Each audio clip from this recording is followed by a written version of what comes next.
première lecture est tirée d'Ézéchiel au chapitre 34, versets 11 à 17. Le vrai berger d'Israël. En effet, voici ce que dit le Seigneur, l'Éternel. Enfin, ce que dit le Seigneur, l'Éternel. Je m'occuperai moi-même de mes brebis, je veillerai sur elles. Tout comme un berger part à la recherche de son troupeau quand il se trouve au milieu de ses brebis et qu'elles sont dispersées, je veillerai sur mes brebis et je les arracherai de tous les endroits où elles ont été éparpillées un jour de ténèbres et d'obscurité. Je les ferai sortir des divers peuples, je les rassemblerai des divers pays et je les ramènerai sur leur territoire. Je les conduirai sur les montagnes d'Israël, le long des cours d'eau et dans tous les endroits habités du pays. Je les conduirai dans un bon pâturage et leur domaine se trouvera sur les hautes montagnes d'Israël. Là, elles se reposeront dans un domaine agréable et elles brouteront dans de riches pâturages sur les montagnes d'Israël. C'est moi qui prendrai soin de mes brebis. C'est moi qui les ferai se reposer, déclare le Seigneur, l'Éternel. J'irai à la recherche de celle qui est perdue. Je ramènerai celle qui s'est égarée, je panserai celle qui est blessée et j'assisterai celle qui est affaiblie. En revanche, je détruirai celles qui sont grasses et vigoureuses. Je veux prendre soin d'elles avec équité.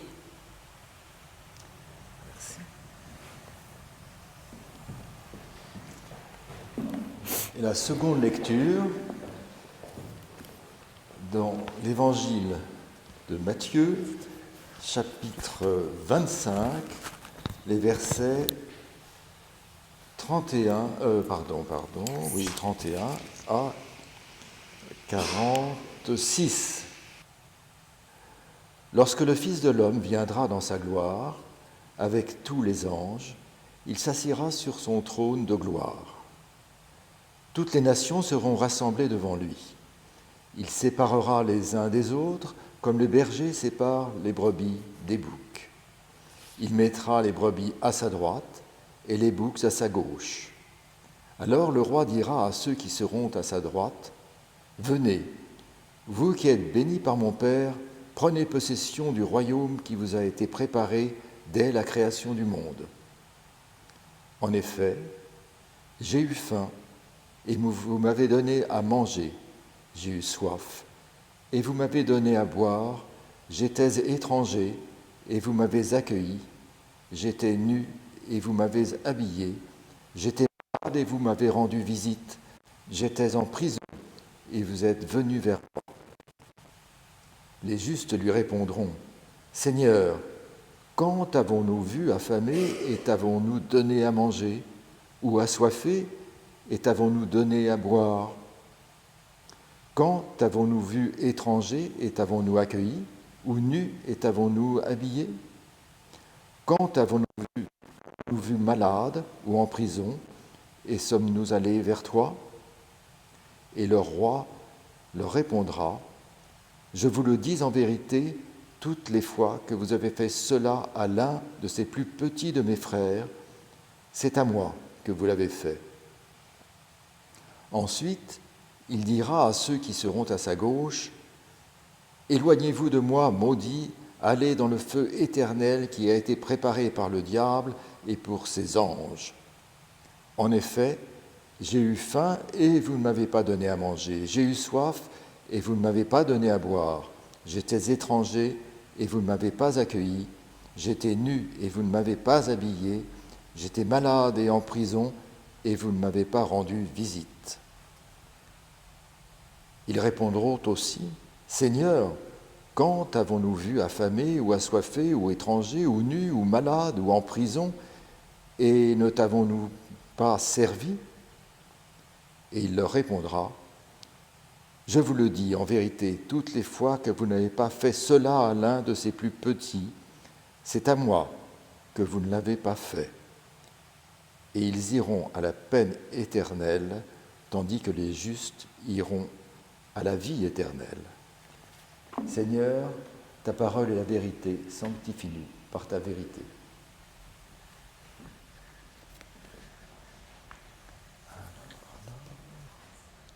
Changement. Oui, vous jouez. Première lecture est tirée d'Ézéchiel au chapitre 34, versets 11 à 17. Le vrai berger d'Israël. En effet, voici ce que dit le Seigneur, l'Éternel. Enfin, ce que dit le Seigneur, l'Éternel. Je m'occuperai moi-même de mes brebis, je veillerai sur elles. Tout comme un berger part à la recherche de son troupeau quand il se trouve au milieu de ses brebis et qu'elles sont dispersées, je veillerai sur mes brebis et je les arracherai de tous les endroits où elles ont été éparpillées un jour de ténèbres et d'obscurité. Je les ferai sortir des divers peuples, je les rassemblerai des divers pays et je les ramènerai sur leur territoire. Je les conduirai sur les montagnes d'Israël, le long des cours d'eau et dans tous les endroits habités du pays. Je les conduirai dans un bon pâturage et leur domaine se trouvera sur les hautes montagnes d'Israël. Là, elles se reposeront dans un domaine agréable et elles brouteront dans de riches pâturages sur les montagnes d'Israël. C'est moi qui prendrai soin de mes brebis. C'est moi qui les ferai se reposer, déclare le Seigneur, l'Éternel. J'irai à la recherche de celle qui est perdue. Je ramènerai celle qui s'est égarée, je panserai celle qui est blessée et j'assisterai celle qui est affaiblie. En revanche, je détruirai celles qui sont grasses et vigoureuses. Je veux prendre soin d'elles avec équité.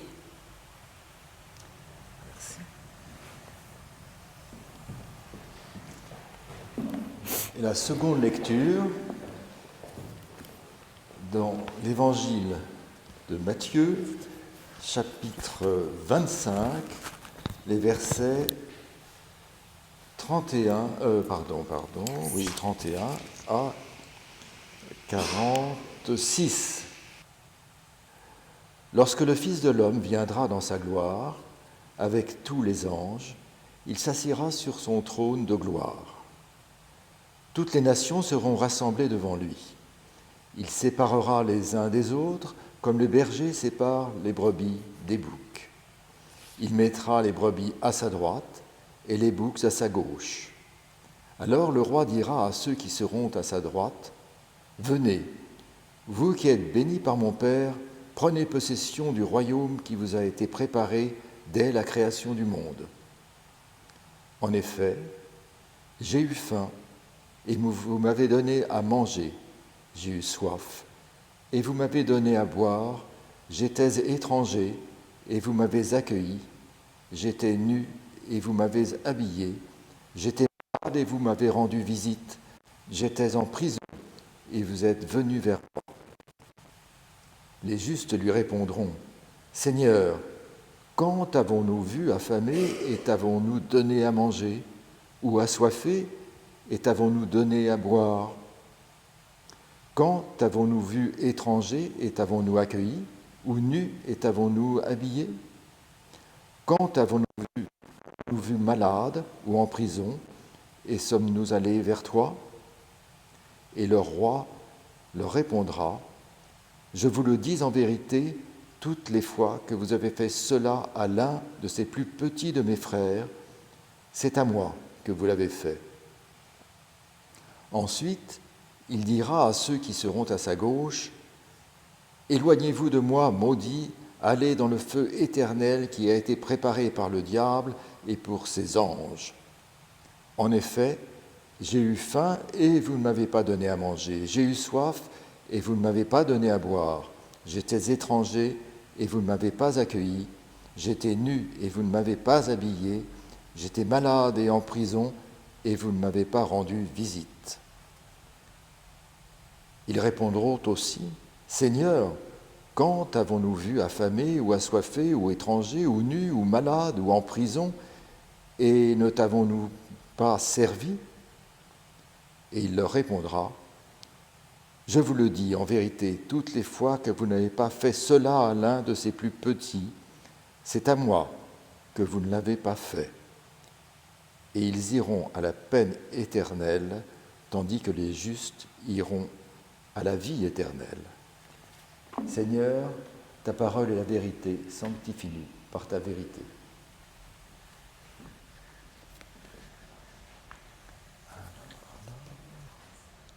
Changement. Oui, vous jouez.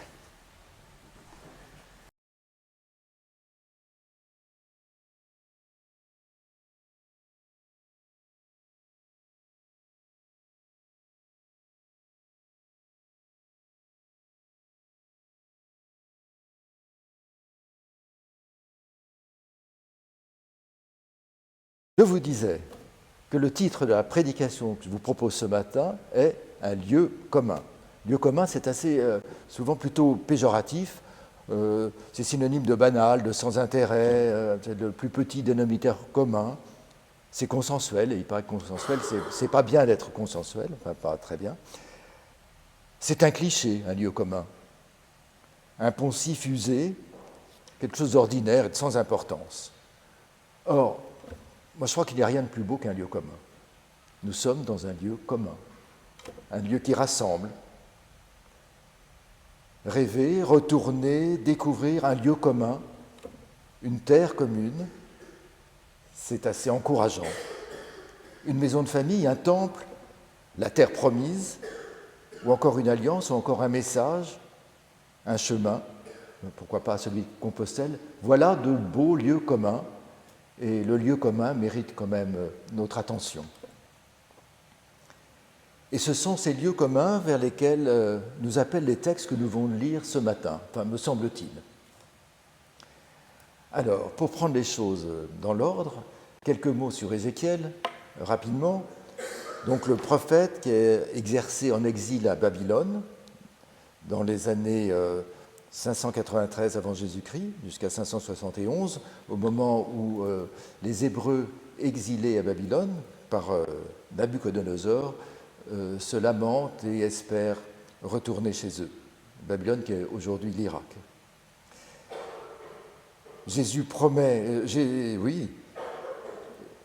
Ézéchiel promet le retour au pays et la construction d'un nouveau temple par autorisation du successeur Cyrus en l'an 539 avant Jésus-Christ.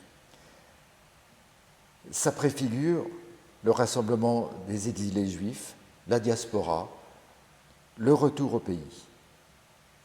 C'est curieux comme la Bible, souvent, se télescope et percute l'actualité.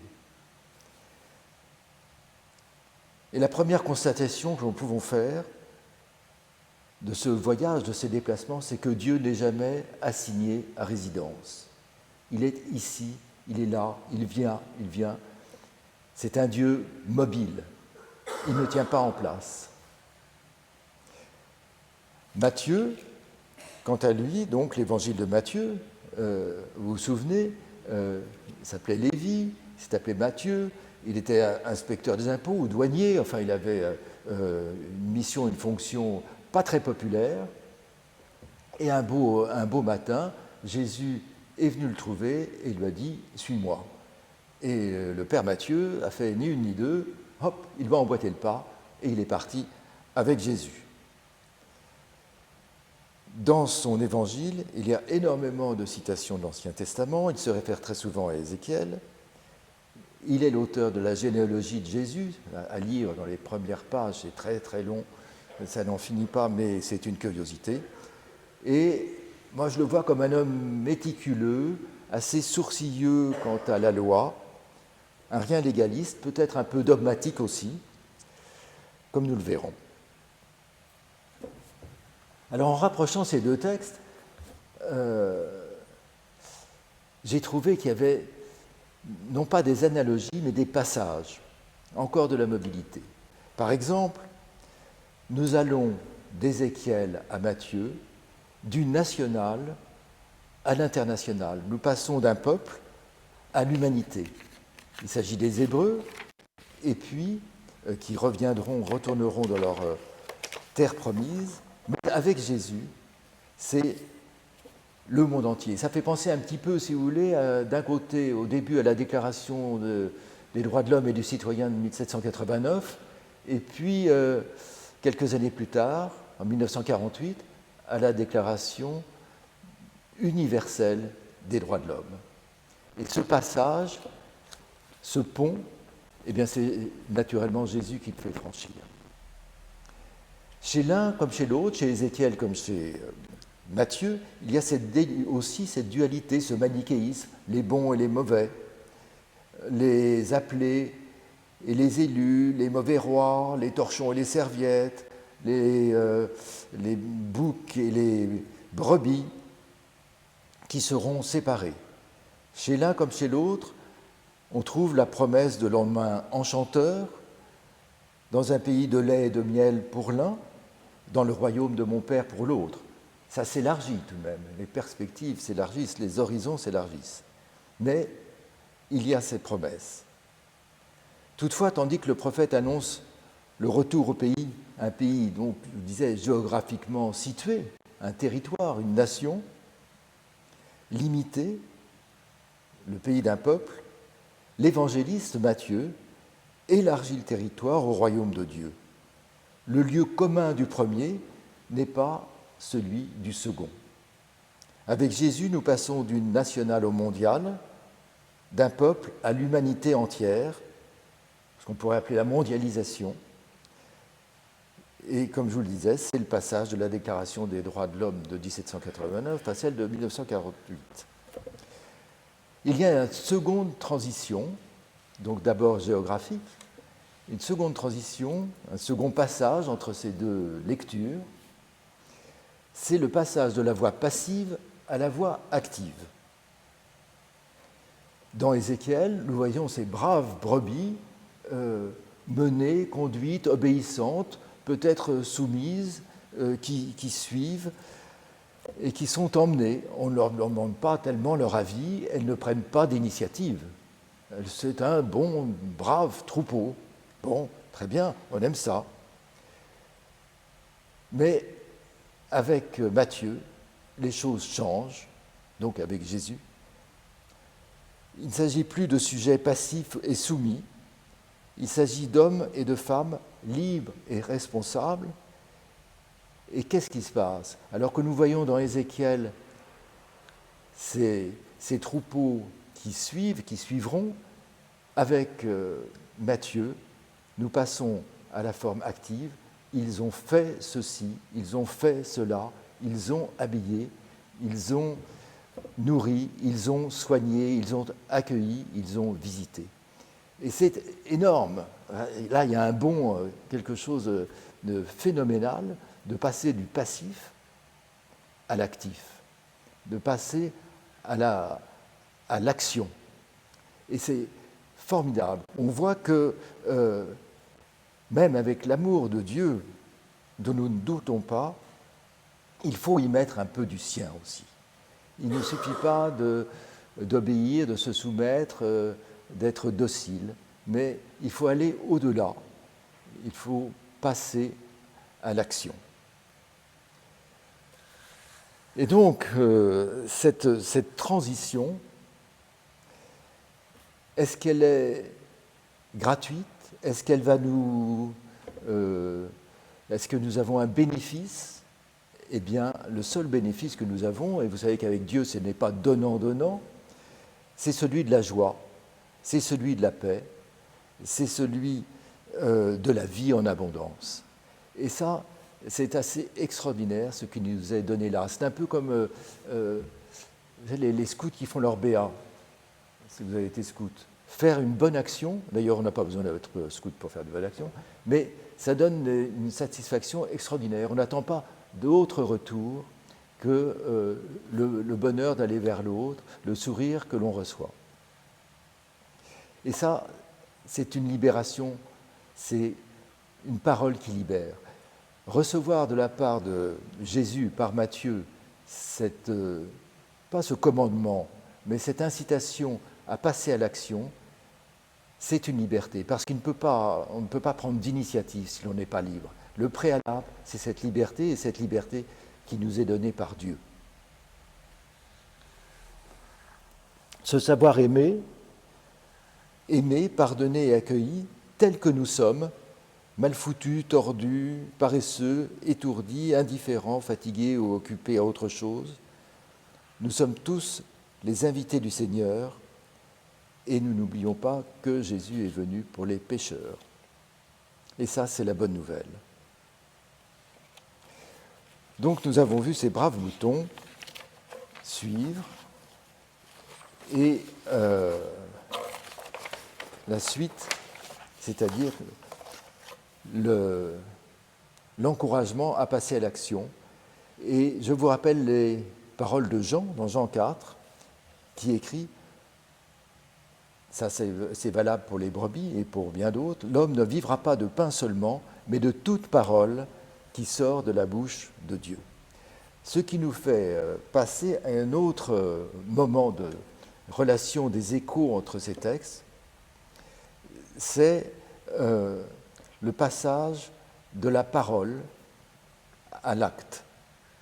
Rappelez-vous, l'homme ne vivra pas de pain seulement, mais de toute parole qui sort de la bouche de Dieu. Donc ça veut dire qu'à l'époque d'Ézéchiel, le peuple cherche un soutien, des consolations, à être nourri.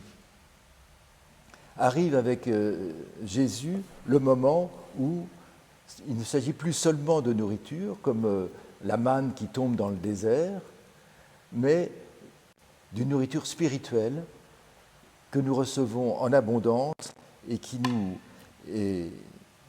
fait vivre. C'est ainsi que, finalement, on pourrait dire que Jésus ne ressuscite pas les morts, il ressuscite les vivants. Il nous donne cette injonction, ce commandement, ça ne va pas avec Jésus de parler de commandement, mais cette parole, ce conseil amical de vivre et de nous mettre en marche. Et donc, pour en revenir au titre, notre lieu commun à nous, c'est la parole. Privés de cette parole, nous sommes comme des exilés. De même que notre patrie est notre pays, la France ou un autre, la parole est notre pays commun. La parole nous habite, elle nous nourrit, et c'est à nous de la faire vivre. À nous de mettre la parole en acte. Je reviens à Matthieu, ce que vous avez fait ou pas fait au plus petit d'entre vous. J'aime beaucoup ce verbe de faire. Il faut faire, il faut donc relever les manches et mettre les mains dans le cambouis ou les mains à la pâte, où vous voulez, mais il faut vraiment s'y mettre. Et c'est le troisième passage. Donc nous avons vu le passage du national au mondial, le passage du passif à l'actif, le passage de la parole à l'acte. Et alors là, il y a un petit moment qui m'a un peu embarrassé. Dans Ézéchiel, mais surtout dans Matthieu, c'est le jugement.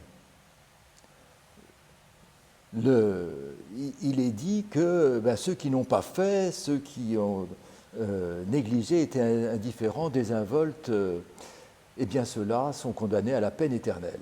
Et ça me chiffonne un peu, ça, cette histoire-là. Moi, un Dieu d'amour, un Dieu qui pardonne, un Dieu qui aime, le voir devenir un juge si sévère, qui condamne, ça ne me va pas. Alors je me suis dit, mais pourquoi, qu'est-ce que se passe-t-il ?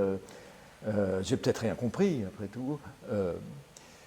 Puis je me suis dit, ce brave Matthieu, il est quand même tout encore imprégné de culture juive, qui suivent la loi, qui obéissent à la loi, et avec beaucoup, il est très sourcilleux. Et peut-être est-ce la raison pour laquelle il est question de jugement. Non seulement de jugement, mais de condamnation. On le voudrait plein de miséricorde, et puis on a affaire à quelqu'un de pas commode, et qui, tranche, juge, sépare, divise. C'est pas très sympathique, il faut bien dire. Enfin, moi, allons bon, on vient là, on nous parle de bienveillance et d'amour et de pardon, et puis on se retrouve face à un homme qui condamne, et puis alors pour l'éternité. Bon, il n'y a pas de rachat, pas moyen, pas de circonstances atténuantes, pas de remise de peine pour bonne conduite, rien de tout ça. La peine éternelle. Donc ça m'a un peu chiffonné, d'autant plus que, je vous le rappelle, il est écrit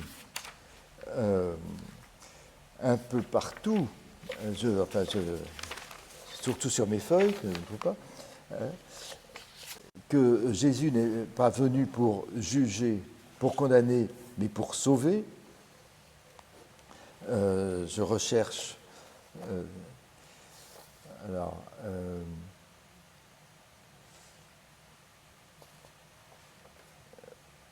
voilà, écoute, je ne le trouve plus, mais ce n'est pas grave, vous connaissez ça aussi bien que moi. Donc Jésus n'est pas venu pour condamner, il le dit, il est venu pour sauver, et il est venu pour sauver la multitude. C'est ce que nous disons lorsque nous prenons la scène. C'est la multitude, c'est le monde entier, ce n'est pas quelques-uns. Donc pourquoi cette réduire aux élus, aux ceux qui ont une bonne conduite? Alors, je me suis dit, tout simplement parce que Matthieu, il est comme nous, il est humain. Et ma foi, c'est difficile, vous ne trouvez pas, de ne pas juger, de ne pas condamner. On passe notre temps à ça. Et encore, juger, ça va. Bien souvent, d'ailleurs, on ne juge pas, on condamne sans même avoir jugé. Ça arrive assez souvent. Et je comprends Matthieu. Il a beau être un bon compagnon de Jésus, il reste l'homme qu'il est, et après tout, comment faire mieux, comment faire autrement? La question se pose. Et pour y répondre, nous sommes là. Nous avons cette parole, nous avons cette certitude que nous sommes aimés de Dieu, les premiers, que Dieu nous aime. Et cette parole est plus qu'un message, c'est une énergie. Si on y croit, si on la vit, si elle nous habite, alors peut-être que l'on peut progresser, peut-être pas aboutir, mais progresser dans le pardon, dans l'amour et donc dans la joie aussi. Parce que quoi de plus ténébreux et de plus sombre que de condamner, que d'exclure, que de rejeter. En étant à l'écoute du message, de la bonne nouvelle, qui est vraiment la bonne nouvelle, alors il s'opère une espèce de conversion. On franchit d'un bond, on passe, je ne dirais pas des ténèbres à la lumière, ça a déjà été employé, mais vers une autre vision des autres. On voit en l'autre, nous voyons en l'autre et nous voyons l'autre en nous. Il y a ce partage, cette fraternité qui est la beauté du monde, qui est la beauté de l'humanité. Donc il ne faut pas s'arrêter à ces versets un peu sombres de prétoire. Il faut retenir de ces versets, de ces lignes, l'invitation à aller vers notre prochain, à lui prêter attention.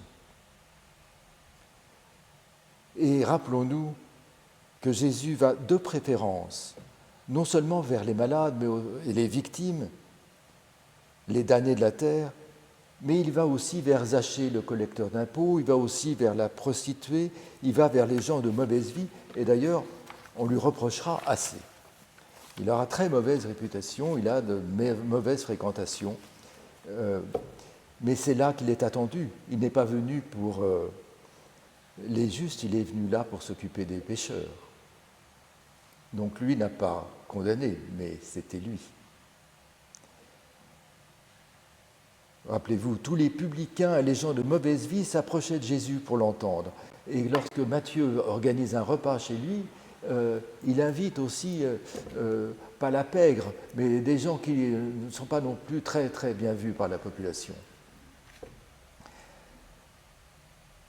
Donc la brebis égarée que Jésus va chercher, ce sont les pauvres gens, mais pas seulement les victimes, je vous le disais, elles concernent aussi les bourreaux, les pécheurs, ceux qui nous ont offensés. Ça ne nous fait pas toujours plaisir, nous avons du mal à comprendre, mais c'est ce qui est dit dans Jean 3, par exemple. Dieu, en effet, n'a pas envoyé son Fils, c'est ce que je cherchais tout à l'heure. Dieu n'a pas envoyé son Fils dans le monde pour qu'il juge le monde, mais pour que le monde soit sauvé par lui. Et dans Luc, ne vous posez pas en juge, et vous ne serez pas jugés. Ne condamnez pas, et vous ne serez pas condamnés. Acquittez, et vous serez acquittés. Il n'y a pas de juge qui possède la vérité, mais des gens comme nous, porteurs de la bonne nouvelle. Je me souviens d'un week-end à Strasbourg, au moment de la fête du protestantisme, il y a quelques années de ça. Il y avait une conférence de François Claveroli, le pasteur François Claveroli, qui à l'époque était président de la Fédération protestante, et qui débattait avec un prêtre catholique, d'ailleurs ancien protestant. Il avait tourné sa veste. Et Claveroli a dit à ce prêtre, finalement, il parlait de la grâce, et François Claveroli dit au prêtre, finalement, ce qui nous sépare, c'est que vous, catholiques, vous cherchez à obtenir la grâce de Dieu, et nous, protestants, nous cherchons ce que nous pouvons bien en faire. Et je crois que c'est un peu ce que nous disent ces lignes. Que faire de cette grâce qui nous inonde, que nous avons reçue gratuitement, sans la demander, mais qui est là? Qu'en faire? La parole est notre lieu commun. Un lieu commun, ce n'est pas un endroit où tout le monde se ressemble, c'est un endroit où tout le monde se rassemble. Comme le dit Paul, ce qui a été divisé, le Christ a fait une unité. Dans sa chair, il a détruit le mur de séparation. La parole est notre lieu commun. Il nous reste à la traduire en actes et que la joie demeure. Amen.